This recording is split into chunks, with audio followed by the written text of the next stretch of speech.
Hi friends, இன்னைக்கு night டின்னருக்கு நாங்க மஷ்ரூம் பாஸ்தா செய்ய போறேன். ஃபர்ஸ்ட் பாஸ்தா வேக வைக்கிறதுக்கு தண்ணி சூடு பண்ணிக்கிட்டேன். எல்போ பாஸ்தாவா இத தான் இன்னைக்கு யூஸ் பண்றேன். நல்லா தண்ணி நல்லா கொதி வந்தோனே இது எல்லாத்தையும் போட்ற வேண்டியதுதான்.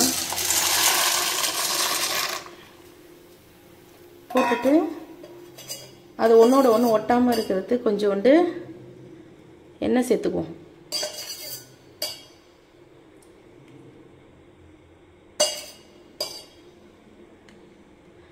எண்ணெய் சேர்த்துக்கிட்டு இந்த பாஸ்தாக்கு தேவையான உப்பு போட்டுக்குவோம்.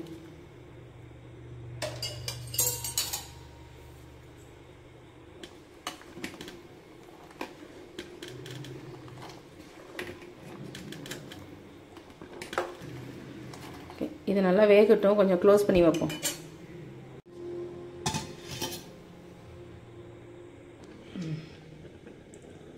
இப்போ பாஸ்தா வெந்துருச்சான்னு பார்ப்போம்.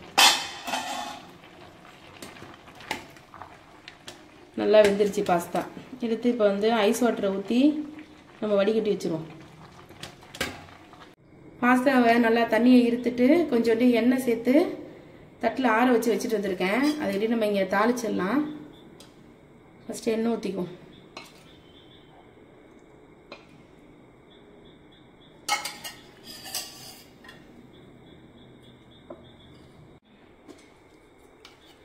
எண்ணெய் நல்லா ஹீட் ஆயிடுச்சு. இப்போ 2 கிராம்பு, 2 பட்டை,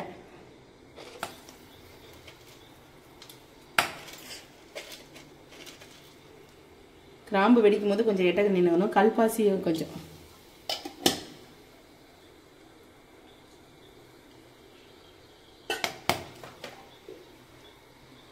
நல்லா வெடிச்சிருச்சு. இப்போ நம்ம வந்து வெங்காயத்தை சேர்த்துக்கலாம். வெங்காயமும் பச்சை மிளகாயும் போட்டுக்கிறேன்.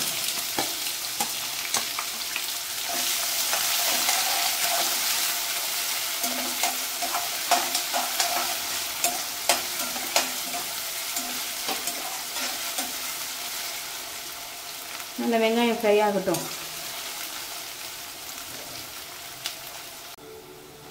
நல்லா வெங்காயம் வதங்கிருச்சு. இப்போ இஞ்சி பூண்டு பேஸ்ட்டை சேர்த்துடலாம்.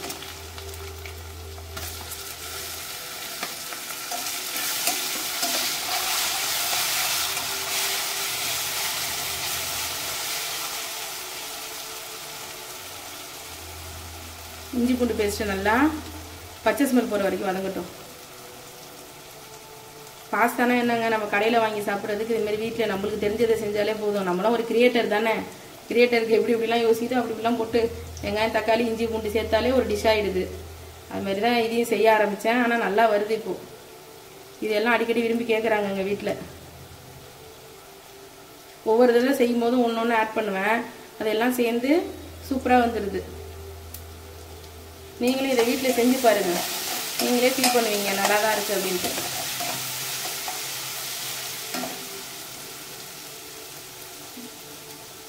இஞ்சி பூண்டு வதங்கிருச்சு. நம்ம வந்து தக்காளியை சேர்த்துறோம்.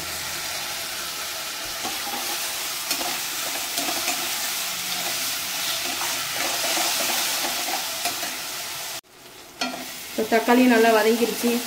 இப்போ மஞ்சள் தூள் சேர்த்துக்கலாம்.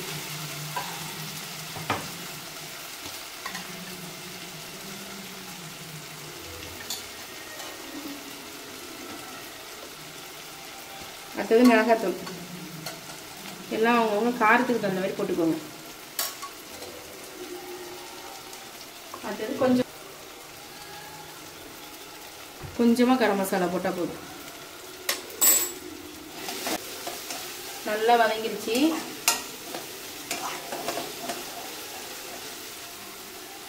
இப்போ மஷ்ரூம் சேர்த்துக்கலாம்.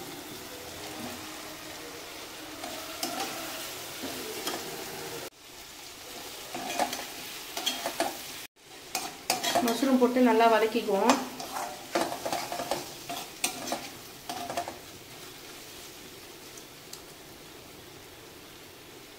இப்போ கொஞ்சமா தண்ணி ஊற்றிக்குவோம். ஏன்னா மஷ்ரூமே தண்ணி விடும்.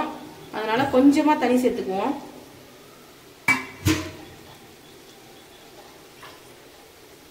கொஞ்சமா போதும். ஒரு 1/4 டம்ளர் ஊற்றிருக்கேன். பாஸ்தாக்கு தனியாக உப்பு போட்டுட்டோம். இப்போ இந்த கிரேவிக்கு தகுந்த உப்பு போட்டுக்குவோம். நம்ம வேணா அப்புறமே டேஸ்ட் பண்ணிட்டு வேணா போட்டுக்கலாம், சால்ட் ஆட் பண்ணிக்கலாம்.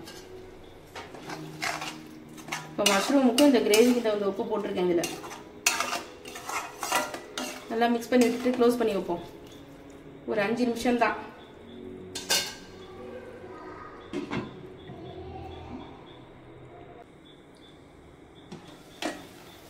நல்லா மஷ்ரூம் வெந்துருச்சு.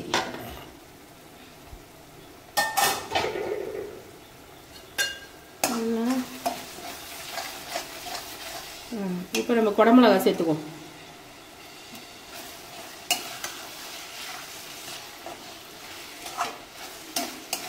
குடமிளகா ரொம்ப இது ஃப்ரை பண்ண தேவையில்லை, ஏன்னா கொஞ்சம் க்ரன்ச்சியாக இருந்தால் தான் நல்லாயிருக்கும். இது போட்டு ஒரு 2 நிமிஷம் தான். இந்த உப்பு கொஞ்சம் கம்மியாக இருக்க மாதிரி இருக்கு. நான் இன்னும் கொஞ்சம் சால்ட் ஆட் பண்ணிக்கிறேன்.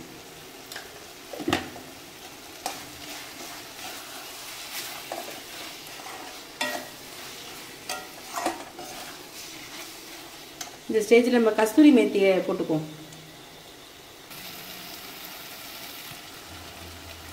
சும்மா கொஞ்சமாக கஸ்தூரி மேத்தியை க்ரஷ் பண்ணி போட்டுக்கிறேன்.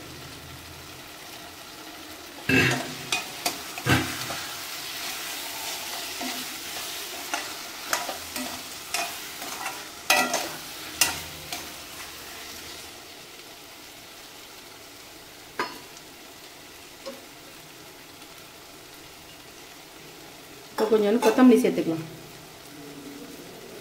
அப்புறம் நம்ம முடிச்சுட்டு இன்னும் கொஞ்சம் கொத்தமல்லி போட்டுக்கலாம். இப்போ வதக்கையிலே கொஞ்சம் கொத்தமல்லி சேர்த்தா நல்லாயிருக்கும் சேர்ந்து சாப்பிட்றதுக்கு.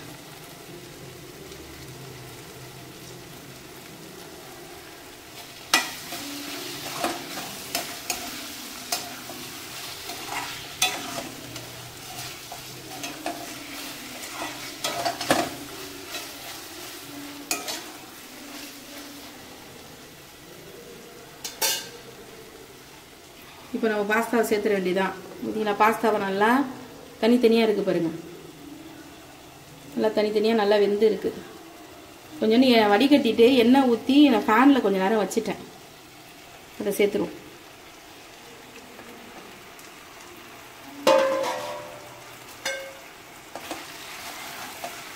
நல்லா ஈவனாக மிக்ஸ் பண்ணிவிடுவோம்.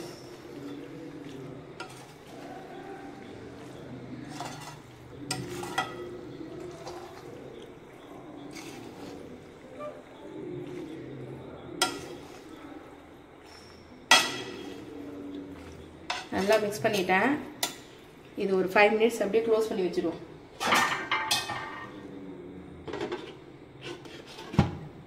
5 மினிட்ஸ் கழிச்சு நம்ம பாஸ்தா ரெடி. இப்போ பாஸ்தா ரெடி ஆயிடுச்சு, சாப்பிட வேண்டியதுதான். ஓகே ஃப்ரெண்ட்ஸ், இந்த வீடியோ உங்களுக்கு பிடிச்சிருந்ததுன்னா சப்ஸ்கிரைப் பண்ணுங்கள். நீங்கள் இந்த டிஷ்ஷை வீட்டில் செஞ்சுட்டு எப்படி இருந்ததுன்னு எனக்கு கமெண்ட்டில் சொல்லுங்கள். Bye friends.